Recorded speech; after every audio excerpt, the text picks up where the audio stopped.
Hey, Steve, Jamie, what's up? All right, thanks, Scott. Hey, Jamie, what's up?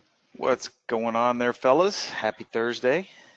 Yeah, Thursday, it's kind of like a short Monday for me because I've been out of town for 3 days, and that's why I'm filling in for Andy today. But I have a feeling a lot of you are recurring 5 p.m. webinar junkies, and so you already figured that out. Interesting was up in Oregon, hadn't been in a casino in probably 10 years, was having fun kind of checking out the new technology and what's going on there, and promptly lost my money in those stupid machines and then got it right back playing craps by the book as you're supposed to. So it was fun, but nice to be back. Let's see what we've got in store here in Andy's slide. Let's get rid of that. The typical intro slide, doesn't matter what webinar it is, it's the same thing. We are a software as a service company. We are not registered investment advisors. We're not a broker. We certainly are not authorized to give out financial advice. You got to seek out the right people to do that. So meaning anything you see or hear in this webinar today, you can't construe it as financial advice. You could construe it as my opinion. We'll give out a few possible trading ideas, and when we get to that point, just consider those are my ideas. It's not advice. Reminder that we're a 15-year-old company now, and we've got many layers to a very proficient product, and it's hard to learn just in a few days. You know, we do offer the test drives every 3 months, but typically the people that get the most out of those test drives will use the 5-day test drive, get kind of an entree, and then take a month subscription thereafter, because it's just too hard to learn how much we can do with this program in a few short days. So some of the ways we try and help shorten the learning curve for a lot of new users are things like we're doing right now, the afternoon webinar. But more specifically, we've got Barry returning to his trading room on Monday, typically a few hundred people in there every day, and a good small group of traders led by Real. If you don't know who he is, he's a pretty darn good trader and runs a tight ship when Barry's not in town, which is good. But when Barry is there, he's using his desktop as a teaching tool and allows people to come in and ask questions, and they're trading real money in there, and it's just a great place to hang out because it's free and there's a lot of quality people in there giving good advice. Barry often reminds us in the support thread to send people into this room if somebody has a question, because it can be immediately demonstrated. Can't do that with a phone call. So we have that. We have the traders room. We have the office hours on Monday that Jamie and I usually do, starting back next Monday. I do a Tuesday webinar, and yesterday Brad and Dan kind of talk about things coming down the road. And then today's trading studio, normally with Andy, but now with yours truly. But Friday's support session. This is a great way. If anybody is in here for the first time, you really want to consider maybe coming in tomorrow, because your timing is good. Tomorrow, 11 to 2 Eastern. Grab the webinar link, just come to the support live chat on our website if you don't have it, and they'll point you towards our Friday live session where there's 4 of us in there handling a barrage of questions. People either current users needing help or maybe new users thinking about signing up but don't really know if they're able to do something or not. We can certainly demonstrate and answer any questions and comments that people have during those Friday support sessions. So feel free to drop by that tomorrow if you're new in the room today. And then lastly, the TI University. It is a 4-day program starting every week on Monday and finishing on Thursday, and then repeating. It's not an evergreen recorded webinar. We're live and we're in there, and again, answering questions and trying to help people address their issues that they have and their questions on this program. So all those things combined really do help, I think, shorten a learning curve. We have a lot of availability for you is what I'm trying to say. So just pick your spot. All right, this is a new slide for me, so let's work through it. You know, the Brokerage Plus is a really interesting tool, and right now it's only with Interactive Brokers, but that hopefully soon will change with some more well-known brokers out there. No timeline, of course, but that's the plan. But, you know, I've used it, Jamie's used it, Andy's used it as a shell, or skin, as they used to call it 12 years ago. But as a shell trading, you know, if you're with Interactive Brokers, it's not exactly an intuitive execution platform, to say the least. So the cool thing about Brokerage Plus is if you're just trading your own stuff, it's such a cool interface to come in and just right click and say buy using 1% stop, buy using stop at today's lows, short using 0.5% stop. You know, whatever you want to configure as kind of a neat little coded order entry that sends not only your stop order, but it calculates your shares for you. It just takes so much of the brain surgery out of a lot of decision making in the moment that you're trying to execute a trade. So if you haven't checked it out, it's really cool. I know we have some options now in our standard version of Trade Ideas. If you're with Interactive Brokers, you can start doing exactly what I'm talking about. It's not the automated stuff, but it's the, hey, I like this stock, I'm gonna right click, and you right click on the symbol, and you have all these menus of how you wanna send an order. Like I said, 0.5%, 1%, stop at lows, stop at highs, if you're short, whatever, and you fire the order. And it's much easier to grab, for instance, grabbing a line on the chart to move your stop order up as a trailing stop, in a winning trade. That's always super easy rather than going in and clicking and typing. So a really cool interface. If you haven't experienced it yet, the IB Brokerage Plus connection is pretty cool. All right, so here's what we're gonna do today. I'm gonna kind of borrow from a lot of the stuff I do on normally Tuesdays. Trade of the week, which Andy handled last week, which I don't believe even triggered, so we'll even take a look at it just for funsies. But I'll talk a little bit about the market recap. Again, was gone for 3 days, so kind of getting back in the swing of things today. But I'll have some thoughts. Jamie will have some thoughts about the AI Holly recap. One of the things I would like to do as I come back and try to get into the swing of things here and catch back up is do a sector check. So we'll do that together, maybe see what sectors might be really interesting, setting it for tomorrow.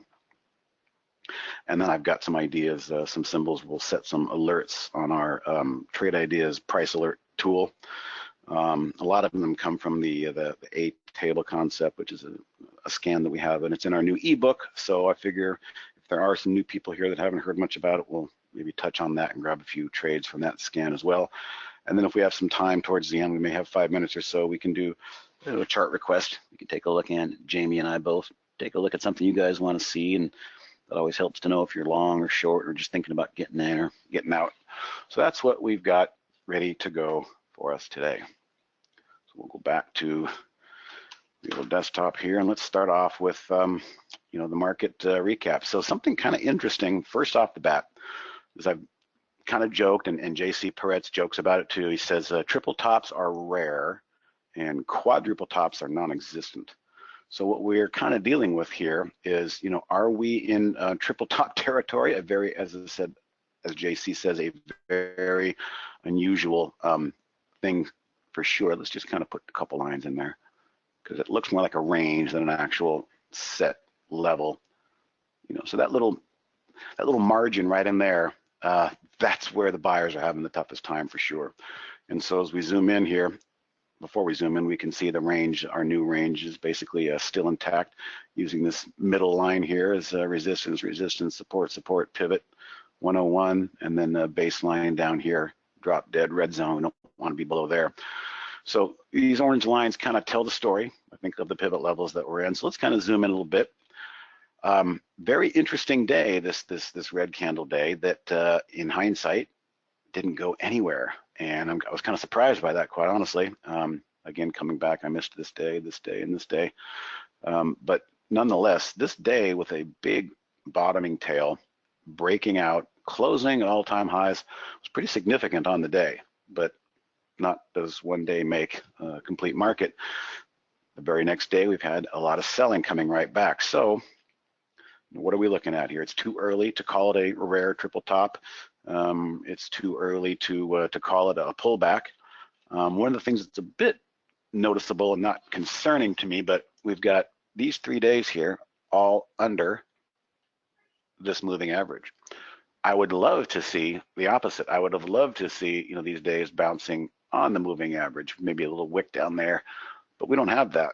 We've got a pullback of significantly 4 days. We do have a gap fill back here, so that's positive. But we're in kind of no man's land here, so I don't really have a lot of conviction. I think the scenarios are pretty simple. If we all look at it, this is a possible cup and handle. That's how price action kind of butts up underneath resistance. There's your handle and there's your teacup. That's just a general old school axiom for technical analysis. Is that what it's going to be? Well, if that's what it's going to be, we better start digging in here pretty soon. At these levels. The next level lower, if we don't dig in here soon, is going to be this 20 and 50-day cross down here. I think if we get down there tomorrow, we really need to hold that, because if we don't, we're going to come right back down in here, back into no man's land, which is going to be very disappointing to all the bulls that saw this big, nice candle on good volume closed at all-time highs. But as we can see, zooming back out, this little alley here is pretty repellent. Buyers are having a tough time getting back through there. So just to summarize here, it's quite possible we could come back and pull back to these levels and still have a cup and handle, type situation. But if we don't, and we come back and we wind up closing down below these levels, I'll start to get a little concerned because it'll get sloppy again. And we don't want to try and think that the old elusive triple top is showing itself when it rarely does. We'll see. That's the SPYs. Let's see what the NASDAQ shows. It's probably going to show something very similar. Not quite the triple top talk over here, but still, it's almost like a cup and handle within a handle. Here's the big one, and then here's the medium pullback, and now we're getting that possible smaller pullback. There's nothing wrong with this, scenario. It happens all the time in healthy bull markets, but it's too soon to sit here and say definitively that's going to happen. A little different story on the NASDAQ, and that it closed below that day, fought it that day. It did close above it today, so I think we can say that the technology-laden NASDAQ ETF, the Qs here, are probably the strongest of the bunch. They got close to filling that gap back here.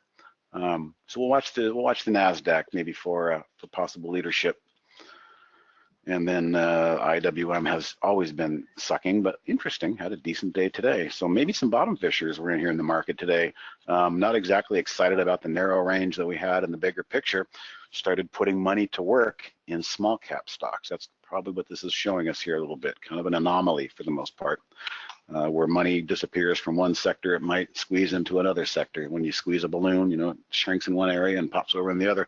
So money is always being put to work. It's just, where is it gone? And then the Dow does not look that bad either. Quite honestly, the Dow looks the best of all of them. And why is that? Because here's our signal day right here, that signal candle. We haven't really given too much back. And the Dow is the only one of the three, the NASDAQ and the Qs, that's respecting this 10-period moving average. What I had said earlier, I kind of wanted to see over here in the S&P and the SPY, which we're not getting. We're getting a lot of the sloppiness down here. But over in Dow territory, it's showing us a little bit more promise. So, just trying to read the tea leaves here and the footprints in the sand. That's a pretty good looking chart, actually. I didn't really focus on that until now. I was focused more on the S&P and the Qs, but that's one of the reasons we like to go through all of them and get the bigger picture. This is good. I hope the Dow can build off that. So the Dow and the NASDAQ hopefully can lead us a little bit higher there and drag the more equally weighted, broad-based S&P rally. Let's see, a question perhaps. What is the difference of a red candle which has no tail and one that does? I don't get so much, Marguerite, I don't get so much hung up on the color of the candle. See right here, this one right there, that's a nice candle. I would be more interested on this candle right here as an example to your question. I'm more interested in this long tail.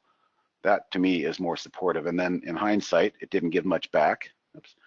And then found support and then actually did eventually move higher. So I'm not concerned at all with these colors inside there. It doesn't really matter at all.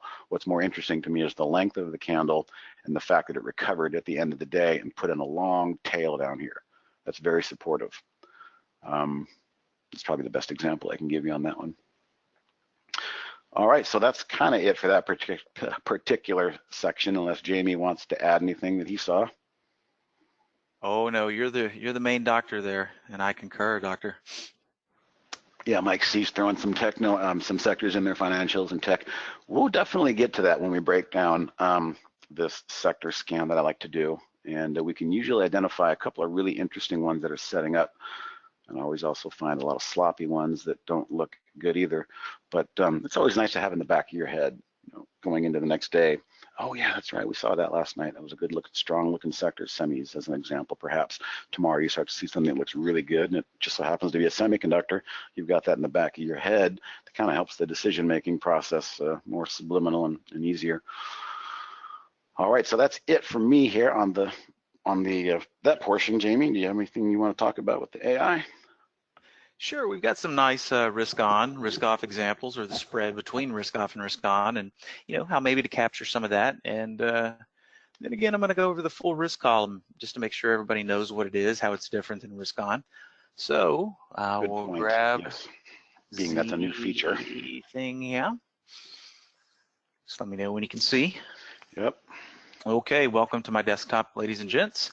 All right, so we got full risk column on over here. We're just gonna ignore him for a little bit and talk about the good old-fashioned risk off, risk on, risk off being here, risk on over here, and the spreads, so to speak, between risk off and risk on.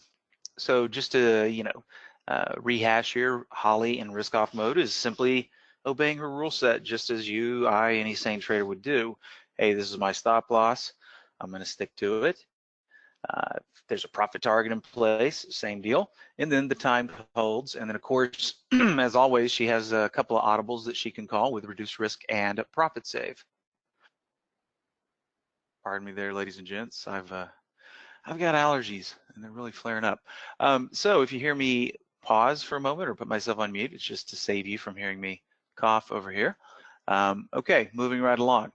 First one, and just happens to be the biggest winner today as far as the percentage goes, is this really nice trade in AXDX today, which finished today at about 6.5%, holding until the close. But we can see here, Holly goes into it and in risk off mode, plugs out for 23 cents because, yep, there it is, the timed exit. What strategy spawned this? The good old quarterback, one of Steve's strategies actually. And actually a couple more things to talk about here as well. Just trying to find the quarterback. We can see we had two different versions of that in there today. AXDX coming from this version, which came into the day at not quite 60% probability and slightly overperformed today, winning 2 out of 3 trades there. But we can see the timed hold on that one is 45 minutes there. So that's exactly what happened here after Holly made that entry 15, 30, and 45, and she simply does what she's programmed to do and takes that money of 23 cents there. Now, of course, us not being statistically inclined robots and being humans that like to watch the pictures known as charts, a couple of very interesting things to point out about right here, where Holly was going ahead and booking her profit. Number one, stocks hitting highs as she's getting out, right? But Holly has no way of knowing that, but we sure do. Hey, this thing is strong, it's hitting highs. Also too, Holly's entry right here, 2094, makes a good entry, gets a little flirty, but I think that was on the way back up.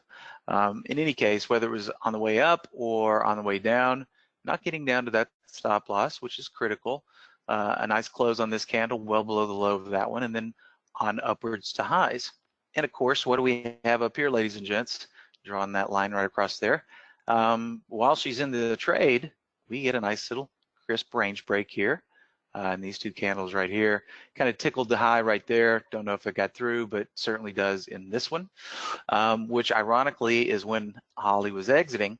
But from a human perspective and what I'm seeing here, this would have been a great time to add size to that trade or really leverage the position as it starts to work. In addition to that, another very positive factor about AXDX today was it was maintaining high relative volume numbers throughout the day. In addition to the high relative volume numbers, the 5-minute and the 1-minute were kicking pretty good all day. So once again, stacking positive attribute after positive attribute onto these trades can typically do us some good here. So what do we have first? We have Holly. Coming in with statistical probability. Shortly after she makes the entry, we notice a range break, opportunity to leverage the position, and we've got strong volume.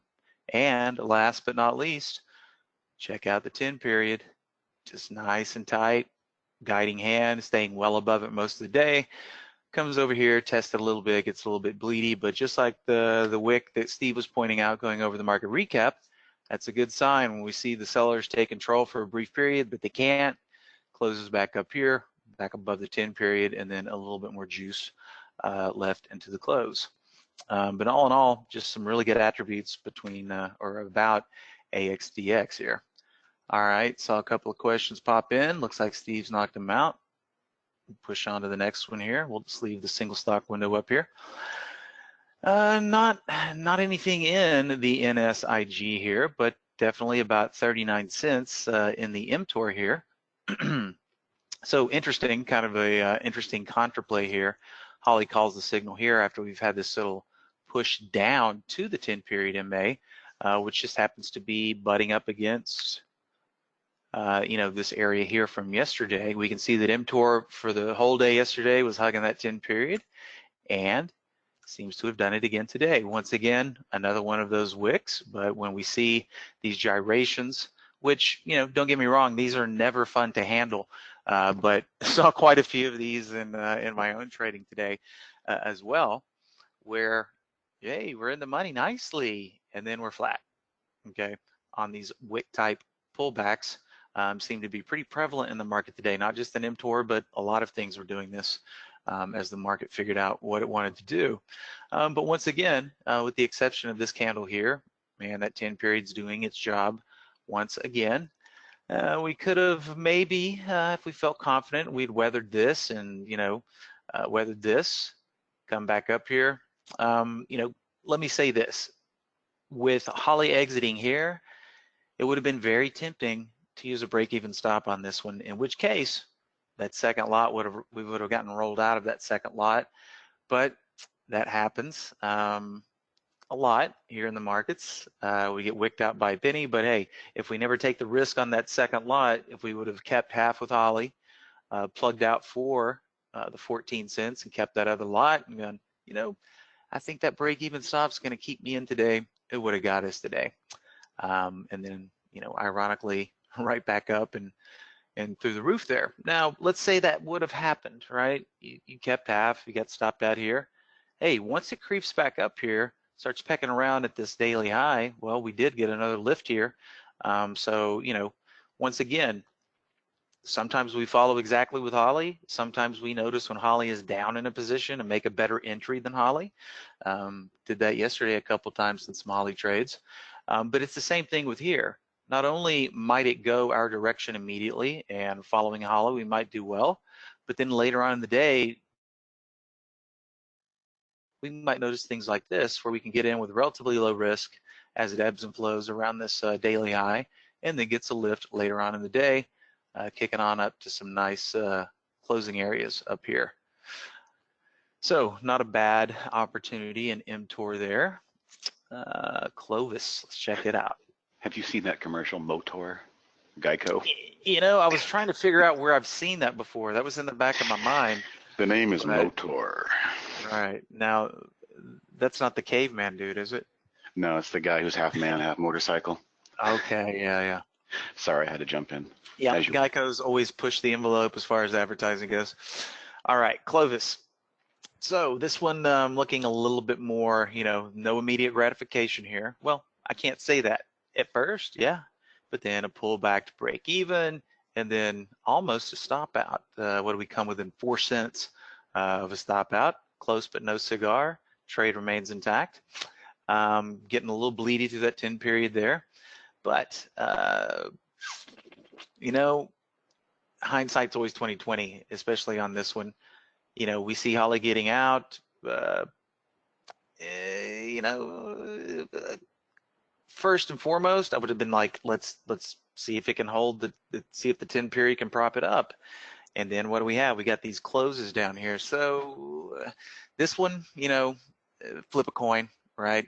Pretty much the only way to have stayed in this one would have been to adhere to our hard stop. This reminds me very much of a trade I was in yesterday. UPS, FedEx and UPS were ripping nicely all day. UPS had a couple of closes below that 15 period, and I'm like, yeah, I'm out. Guess what happened? Let's just go take a look there, because these things happen all the time. All right, here we go, making a good entry. Get this little close down here, but up here at the highs, you're like, yay. Take this big red bar down for some reason. Close below the 10 period, I'm out, and then look what happened. Just going on and punch up new highs. So happens in manual trades, happens to Holly trades, and in that one we had the same occurrence. So getting a little bit bleedy with that 10 period, and on this one, unless you stuck to your hard stop, not so easy to make the spread there of 40 cents. Hard stop, you stayed in. Anything other than that, you probably got wiggled out of that trade. And as we can see here, spreads are dwindling. We got, what do we got, 18, 19 cents in here, and about a little more than that in this one. Let's take a peek. The sum of all fears. Now, this is just gorgeous on several fronts. Number one, hey, check out that volume. Closed the day at 2.55, usually kicks out about 1.8 million. Finished the day almost at 4. We know the volume is there. We know it's got that potential energy. 10 period looking like a dream up until it gets a little bleedy later in the day. But look at this entry line, and of course I've got Holly's blue line covered up there, but pretty much a range break, pretty much an auxiliary pattern immediately with this signal.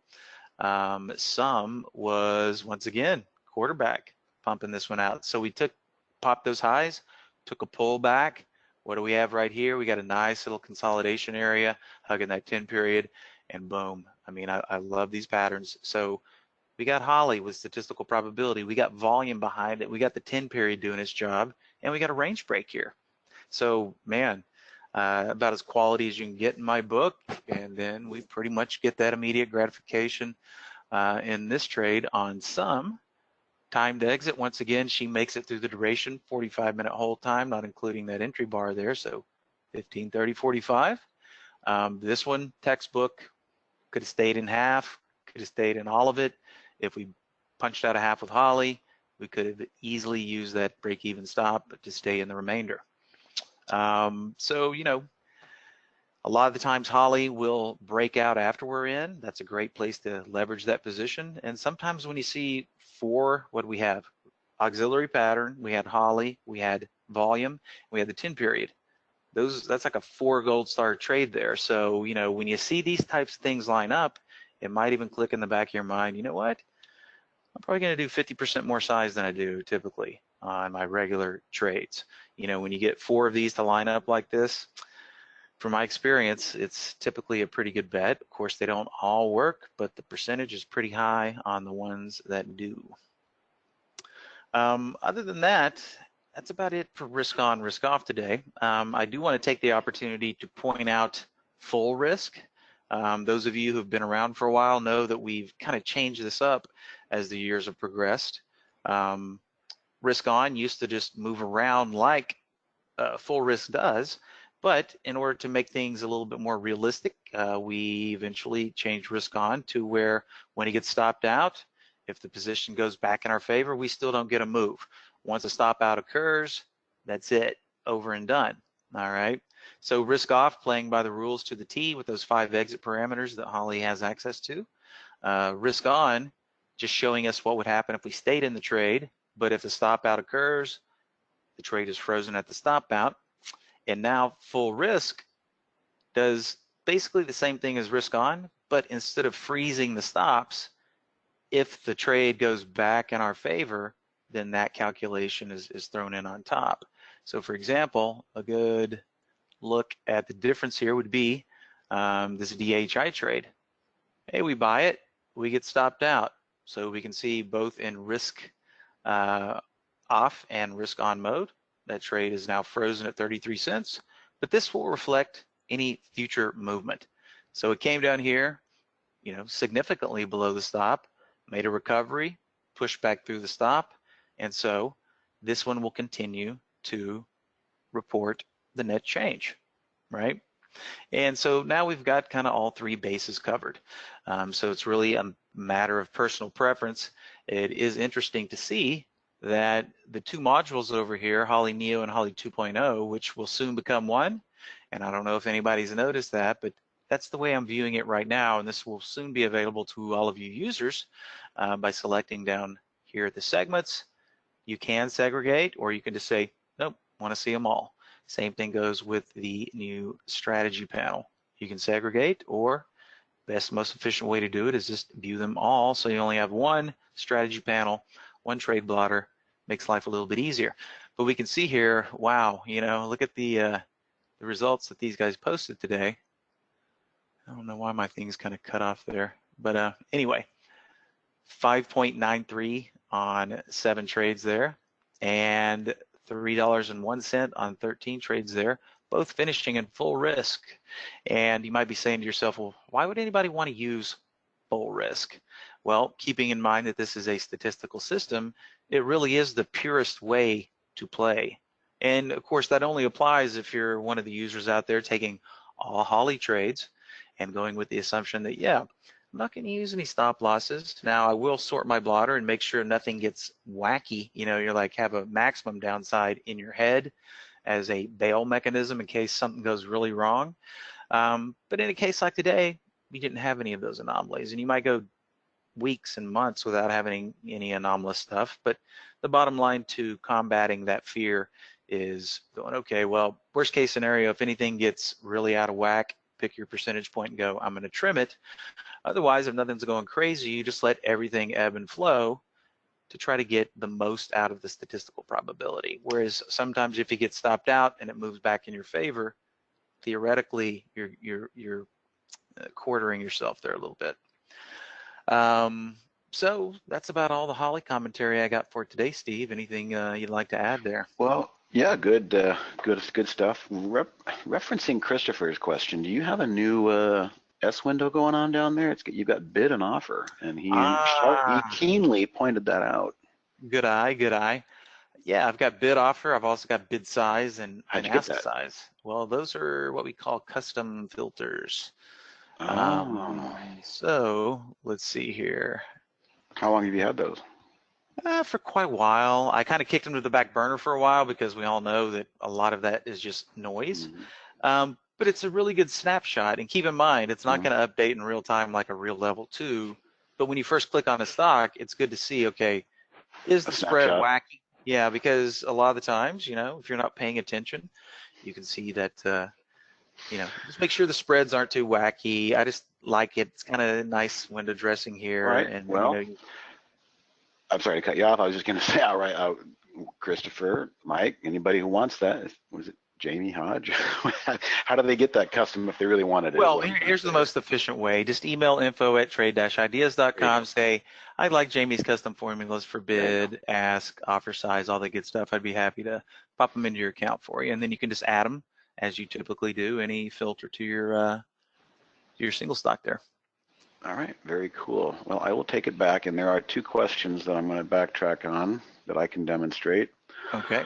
First one's Marguerite wants to know, what is spoofing in trading? Well, Marguerite, spoofing in trading, you know, has to do with the bid and offer, or even deeper, the level 2 book, the book of buyers on the left and the book of sellers on the left. And the difference between the buyers and the sellers is your spread. Sometimes it widens, sometimes it doesn't. What spoofing is jumping in and popping a bid or an offer, trying to make the market. Hey, I'm good for these shares. I want to buy at this price. I want to sell at this price.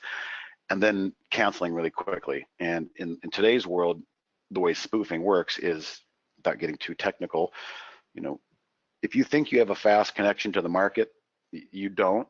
The guys that run the markets have 250 millisecond speed advantage over many of us. And what that means is, with 13 different exchanges out there in dark pools, when the order comes through, they actually have a momentary time, which is a ton of time for a computer, the powerful computers they use, to determine, should I be good for this price that I'm advertising? If I take it, I can quickly dump it over here on this other exchange and make a penny. If I can't, then I'm just going to back away. So they're backing away. That's one form of spoofing. Another form of spoofing is to try and push the market higher by throwing in a bunch of bids and looking like a real buyer, but you're not a real buyer. So it has to do with how you're presenting your orders, how you're showing your orders to the market. And spoofing is a practice that is frowned upon, of course, but I don't think the SEC does anything about it.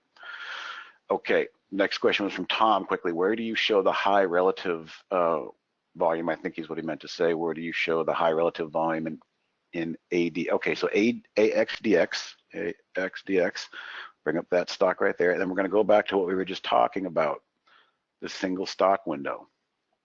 All right, so Tom, this is for you. The single stock window always has a header panel, relative volume 2.1.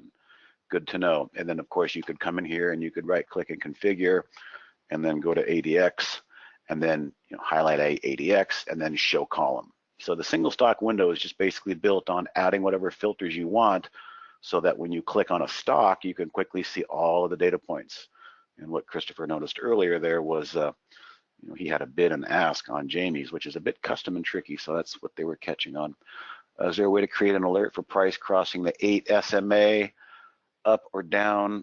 I use the 10 SMA, but the 8 will do. Well, good news, Randy, is that we do have the 8 SMA as a filter, because if we go in here and go to our search window, this is where we ask trade ideas, what do we have? So let's do 8 SMA. What time frame are you talking about? Because we want to see what time frame. 15-minute, okay. So let's do 8 SMA and see if we can find a filter. This is the one we're going to want right there. Change from the 8-period SMA 15-minute filter.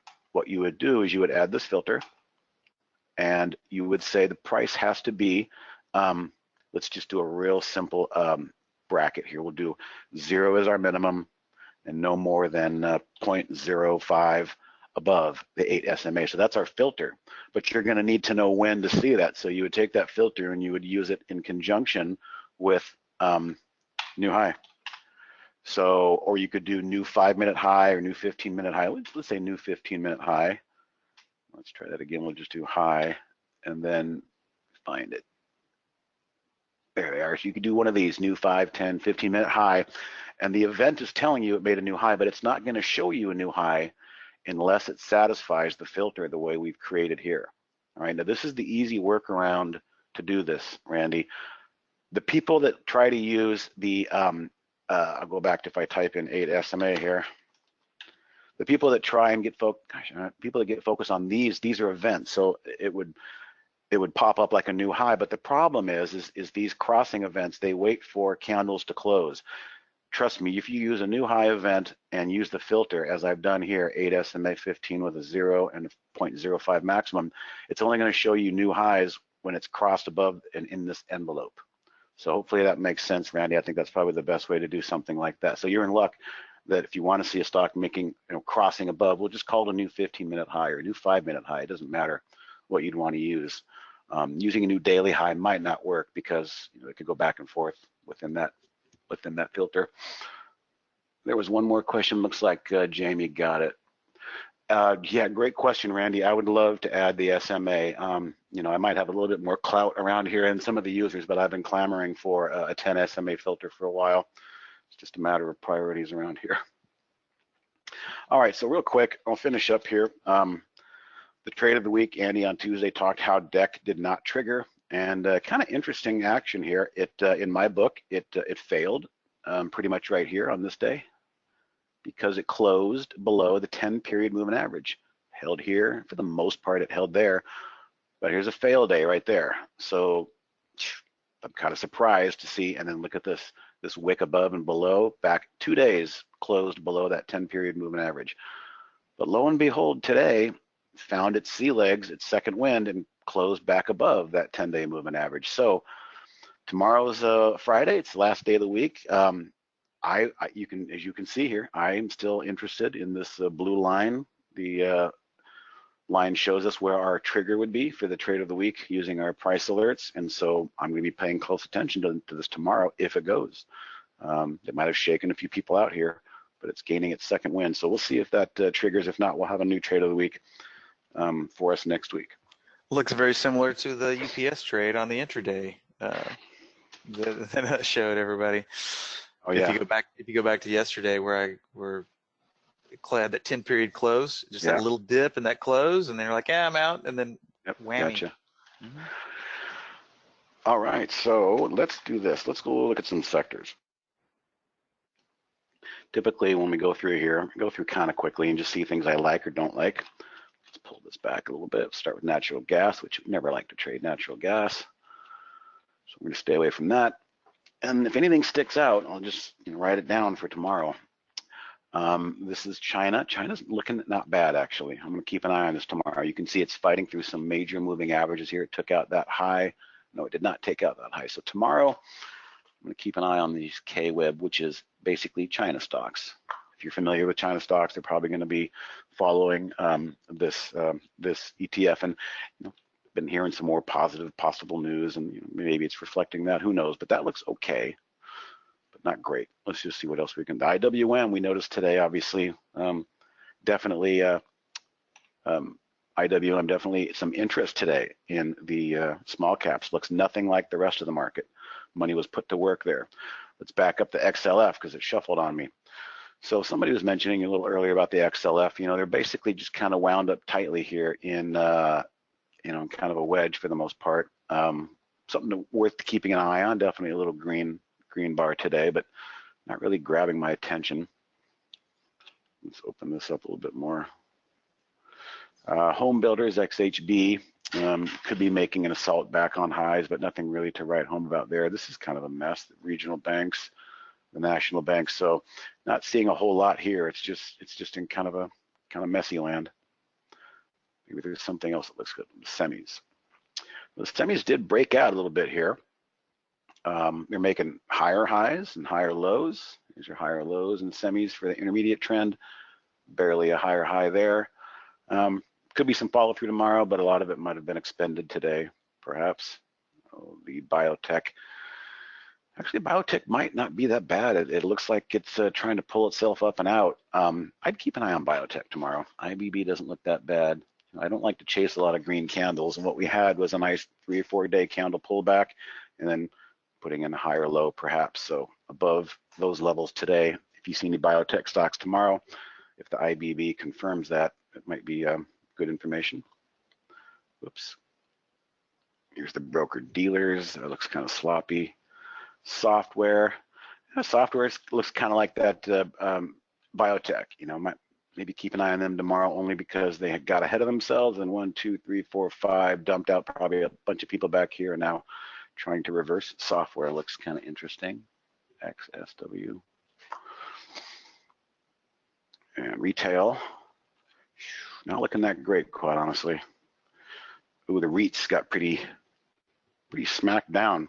I'm going to leave that one alone in the REITs. All right, there's the airlines, agriculture. Stay away from that. Healthcare. You know, healthcare could possibly be putting in a higher low, trying to move higher. TLT honestly looks the best of everything I've seen in here, and this is our treasury market. And so it's very unusual to see our equities at or near all-time highs, and at the same time we've got treasury TLT ETF that looks as buoyant and bullish as this does as well. So something's got to give. I'm not sure, but that's actually a decent looking chart. Solar I like, and I think I have a couple solars in our next presentation here, possible individual stocks, but they've been trending really nicely. We identified this a couple weeks ago. We saw this wedge. It was just one of those days where everything looked really good. And once you can see, there's our signal candle breaking out of that wedge.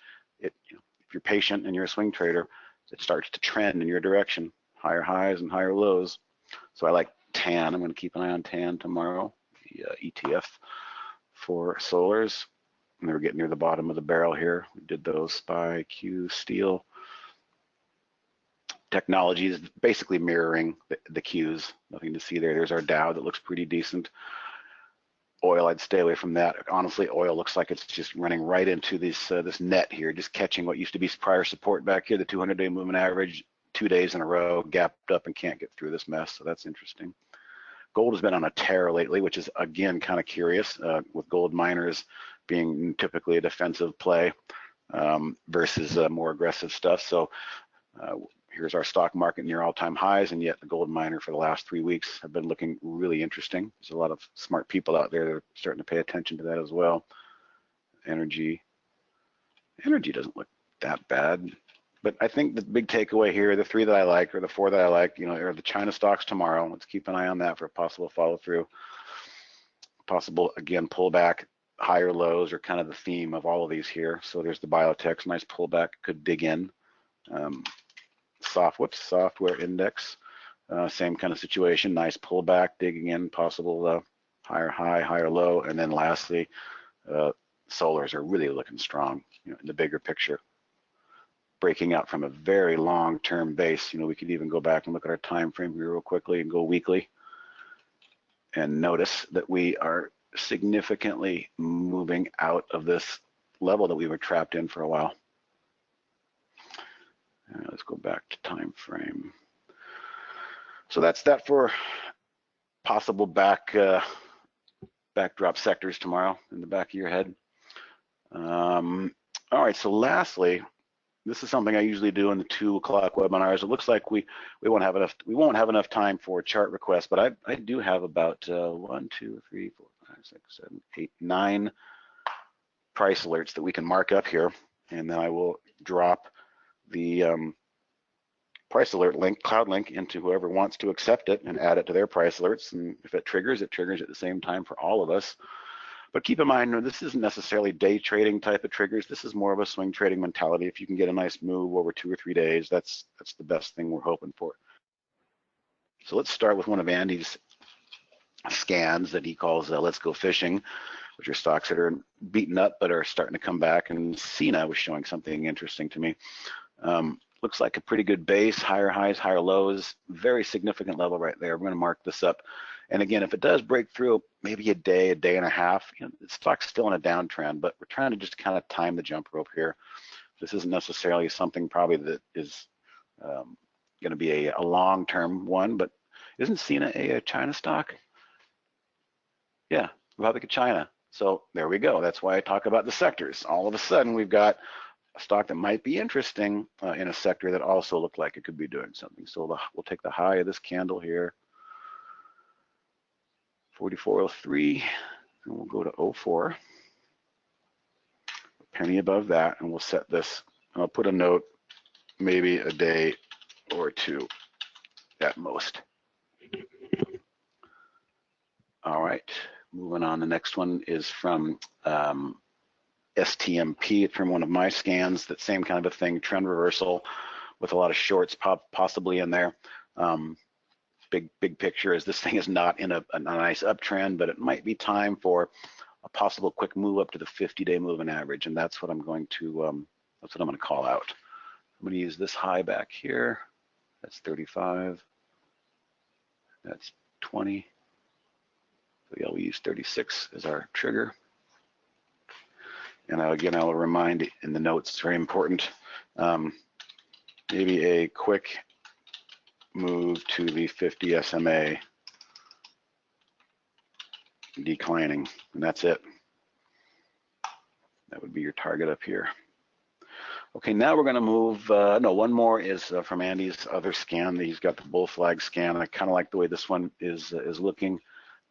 Nice push higher, not much of a pullback, and you can see the moving averages are all perfectly in position. 10, actually no, they're not in perfect position. There's the 10, the 50, and the 20. But the 10 and the 20 are now turning back up, and most importantly, the 10 is supporting the price here. And nice little move higher. I think anything above today's highs would be some interesting follow through. So we'll go here, 95.29.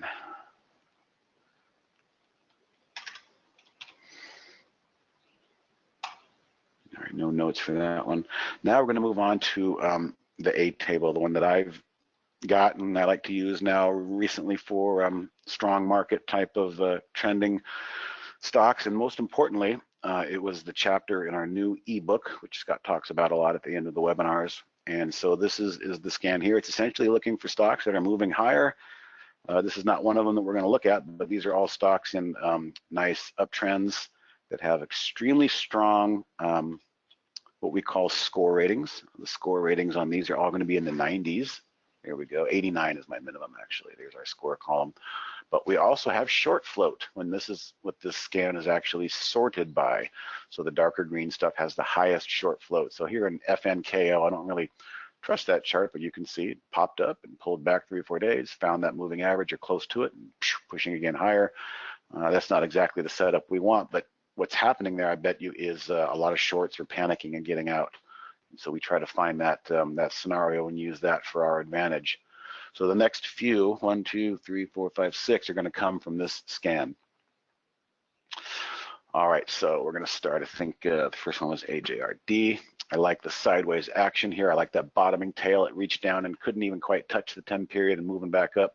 I think this one is really interesting. And the best thing about it is it has the highest short float percent. So this one could really frustrate some people if it goes to is this all-time highs? Let's take a look. Yes, it is. So you have to ask yourself, why in a sane world would you be a short seller at stocks threatening to go back to all-time highs? There's really no books that were written on that. So the high candle here is 21, 22. So we'll go to 23. So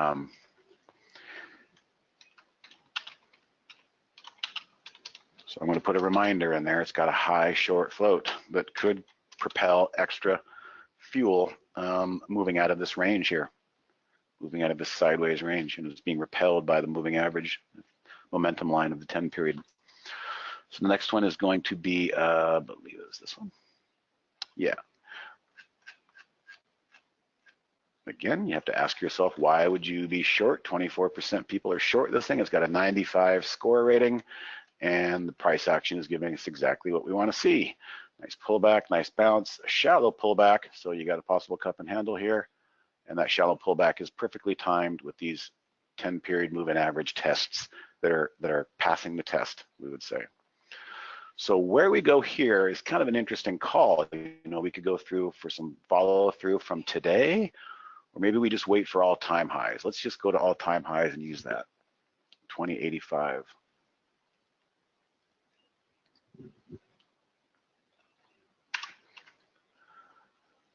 I'll even make that in the notes. All right, a couple more here. We've got MRTX. Again, I like to try and hone in on the ones at the upper end of this dark green color, because these are the ones with the special sauce. Special sauce being people that are losing money because they're short and they're being stubborn. So let me pull it up, and then we like the way the chart is looking. Another kind of an interesting way of, you know, cup and handling. And this one is more likely to the chapter that I wrote, because if we look at the single stock window, what I'm looking at is back here. I'm guessing this was earnings day back here. Oh, we don't have it, but I'm sure if somebody looked up, I can read a chart pretty well and see these gaps are typically earnings. And what happens is, and it's addressed in the chapter of that book, when the earnings gap up like this and they don't come back and fill that gap and they just keep moving higher, I would be very concerned if I was a short, because I don't think they're going to come back. This is probably a breakaway gap, and I don't think this gap's going to be filled after a catalyst like earnings. So we'll mark this one up here at the highs again. We'll call this 106.32.